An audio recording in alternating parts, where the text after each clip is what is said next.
A huge welcome to Art Gallery Explorer, the vlog that explores and celebrates the London art scene. Coming up,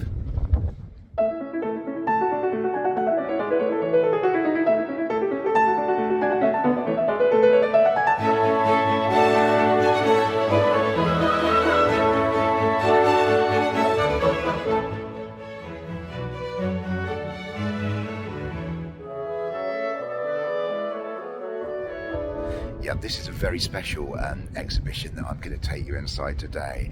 It's entitled Gogh to Impressionism, Masterpieces from the Oscar Reinhart Collection.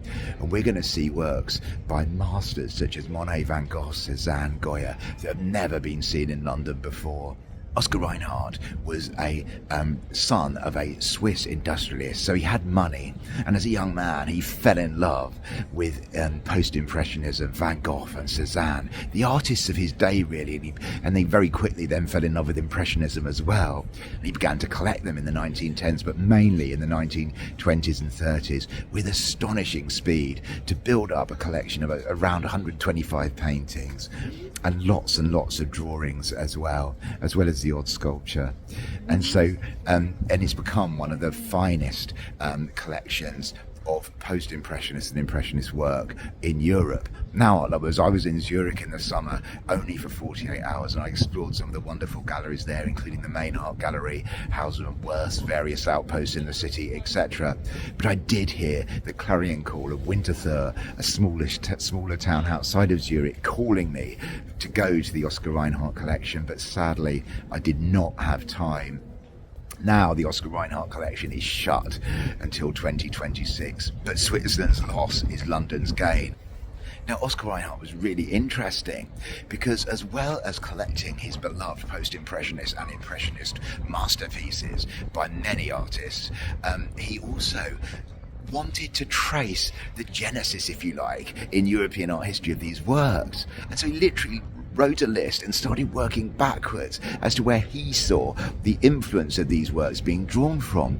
And he started with 19th century artists like Courtauld and Gauguin, but he went backwards all the way to the Italian Renaissance. So apparently the Oscar Reinhart collection has works by Lucas Planet the Elder and Hans Holbein, an Italian Renaissance great, an unknown artist but fantastic quality of works. So he's a really interesting collector, and the reason this is at the Courtauld Gallery is because Samuel Courtauld, I think, is our preeminent collector, or was our preeminent collector of post-impressionist and impressionist art. He also helped the National Gallery purchase some of the most beloved impressionist and post-impressionist paintings, and so it's a perfect match. We're incredibly lucky to have these 25 works here because they're not usually allowed to leave Switzerland. They've never left Switzerland before, so I am so excited for this show. I'm going to bring you every work if I possibly can do, so come and join me as we head inside the wonderful Courtauld Gallery.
Well, there you go. For those of you who are not going to be able to attend this show, I have brought you all 25 works from Goya to Impressionism, masterpieces from the Oscar Reinhart Collection.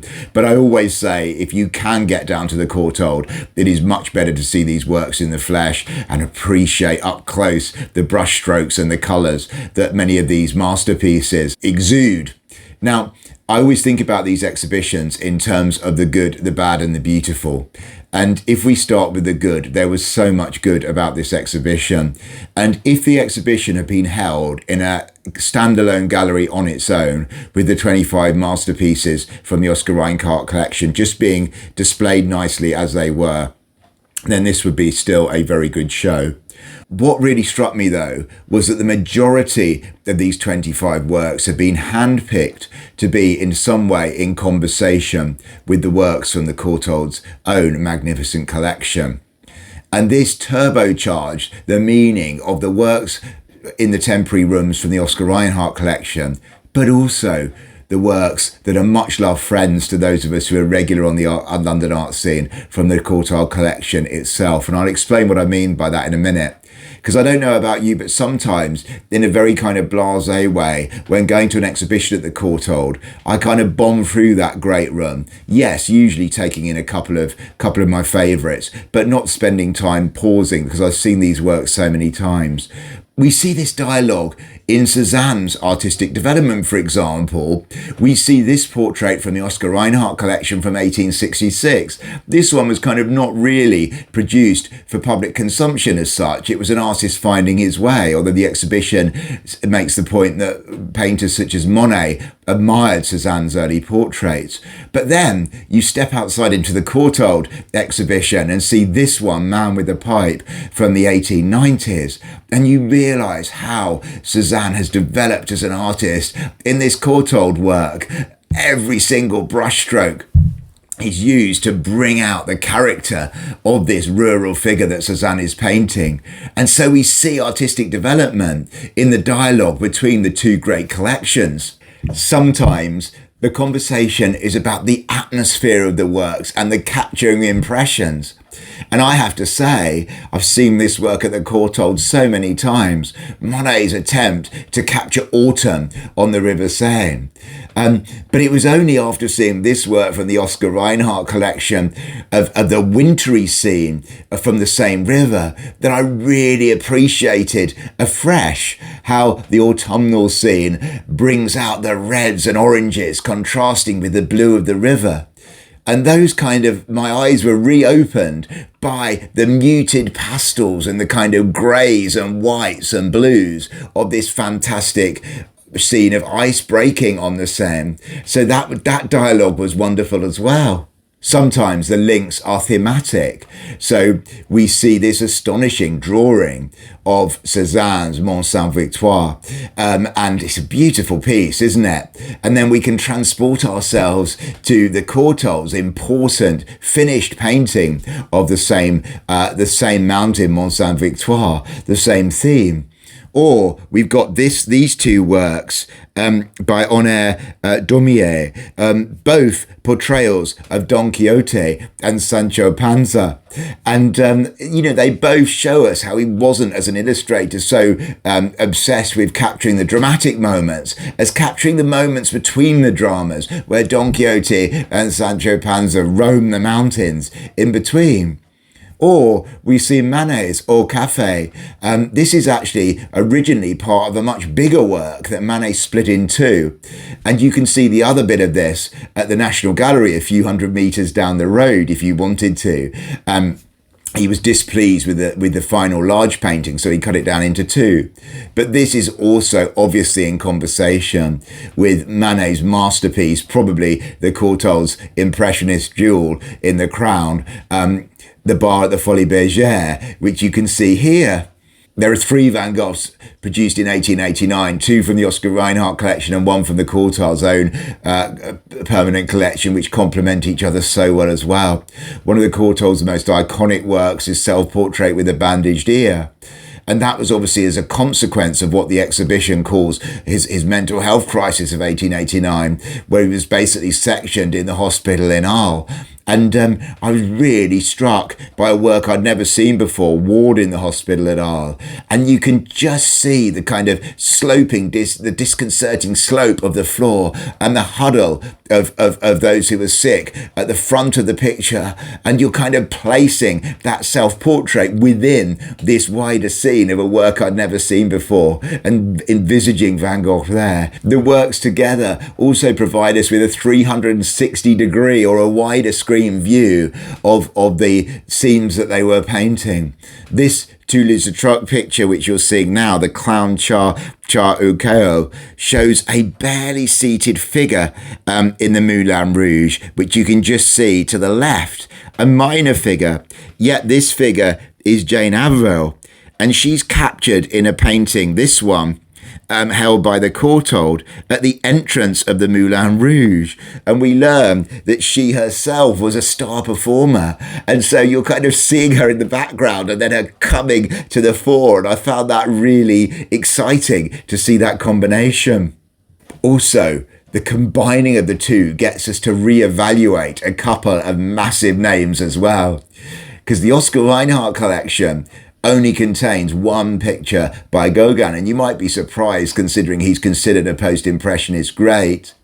Yet while this one from Rouen in Normandy is in the Oscar Reinhart collection, Oscar Reinhart, according to the exhibition, didn't really rate, or in the words of the exhibition, was not convinced by Gauguin's later work. That's something that obviously Samuel Courtauld did not have the same misgivings about, because The Dream and Nevermore are 2 of the Courtauld's widely perceived greatest works.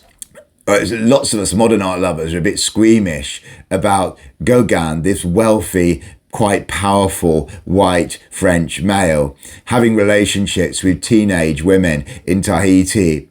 And it's kind of put these modernist masterpieces in a different context.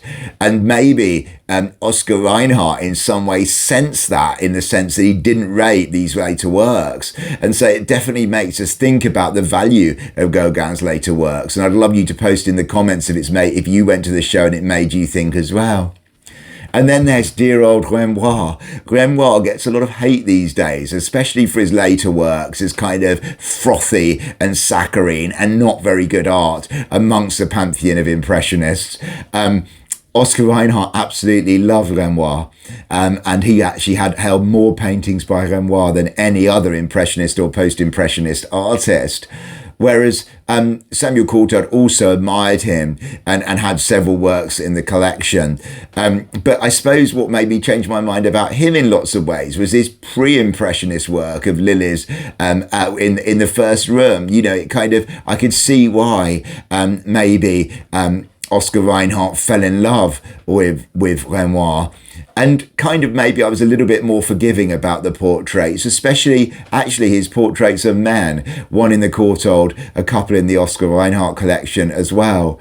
So there's constant conversation. I could go on and on about this. Not every work was in conversation, but generally it was really satisfying. It powered my understanding of artists. It made me think both of the art I was seeing for the first time and also the much loved paintings from the Courtauld collection.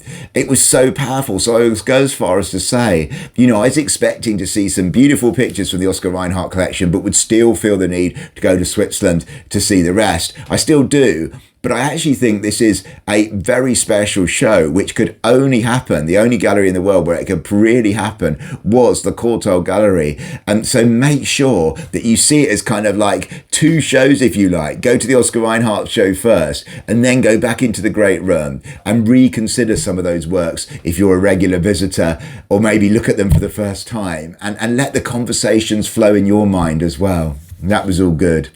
In terms of the bad, there was very little bad about this show. We could have done without this painting, The Hammer by Courbet, for example. But I think that we'll forgive that. And there was some paintings I'd love to have seen, which I know from looking at the website are in the Oscar Reinhart collection. My biggie, and I know this was impractical in real terms, would have been to merge the two for the run of this show till the 26th of May. Can you imagine that, having the Cezannes together? Because Cezanne was loved by both of them, and that massive amount of Cezannes for Samuel Courtauld and Oscar Reinhart, having those two lizard track pictures together, you know, that would have been stunning, wouldn't it? But it would have meant a whole rehang of that top floor, which I get is impractical for a temporary show, but I'd have loved that. So what about the beautiful? Wow. Well, from the Oscar Reinhart collection, I've chosen three works. One which I haven't mentioned yet, actually. I'm a big fan of Gogh, and I thought these salmon steaks were absolutely, this is the first picture you see in the show, and they were absolutely sumptuous, weren't they? Look at that little trickle of blood and the sheen. They feel so fresh. This was part of a series of still lifes that Gogh painted. And so I absolutely love that. The other two I have mentioned in this review so far. Van Gogh's ward in the hospital at Arles was new to me. I'd never seen that in the flesh. And having seen all those Van Goghs from 1889 in the wonderful 10 out of 10 National Gallery show from last year, this was really special to see. And I kept coming back to it because I spent a long time looking at the way, a bit like his yellow bedroom at Arles, the kind of perspective's a bit skewed. The floor is sloping in a way which suggests something quite claustrophobic as well. And then I love Monet's ice breaking on the River Seine because I just think that this is such a radical painting with the sort of drip effects and the kind of impressionism par excellence. Apparently he produced 10 of this scene, but this is the most radical, and I really enjoyed seeing him try to capture that freezing cold. Overall, I would give this show a 9 out of 10, and I'm going back to giving shows out of 10, not 5. The reason being that 5 is too limiting. So I would have given Noah Davis 7.5 out of 10, just for those of you who haven't seen that show, have a look at the vlog. I would have given Peter Huger 9 out of 10, and I'm giving this a 9 out of 10 as well. I think that £16 or £18 for donation is excellent value when you consider that it includes the Courtauld collection, which is really important for this exhibition. It's not just an add-on, it's a fundamental core part of it. And just be aware that this exhibition is selling out a bit like Monet did at the Courtauld. So I've already noticed that lots of weekends are selling. It's on until May the 26th, so do book tickets like as far in advance as you can do, because I don't want you to be missing out. I know some people found it impossible to get Van Gogh or Monet to London paintings pictures, but it's a great show, made all the better by being in the Courtauld Gallery. One last thing, if you love Impressionism and you haven't yet seen it, last year there was an incredible recreation of the first Impressionist exhibition at the Musée d'Orsay in Paris. If you enjoy Impressionism and you haven't seen it already, you must check out that vlog. So thank you ever so much for watching. Do press that notification bell and subscribe, and I look forward to seeing you next time.